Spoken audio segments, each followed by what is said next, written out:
You may have seen in the news how people talk about how MD5 hash cannot be relied on, or that SHA1 was hacked. Is it a problem for some industries? Sure.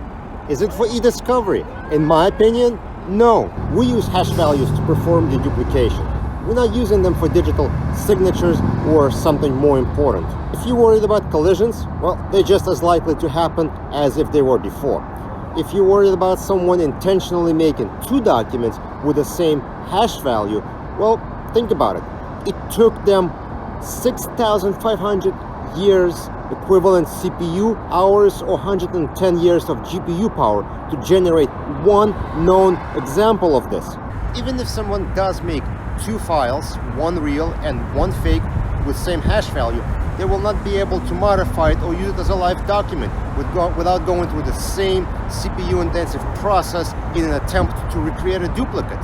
Also, this would serve no benefit to a user because there is no way to guarantee that during processing, fake file would be processed first and the real would dedupe out.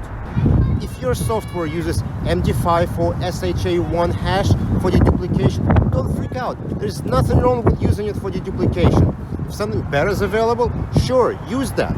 I'm still not seeing how this could be exploited in the world of ediscovery. If you do, leave a comment with a real-world example because I'm very much interested.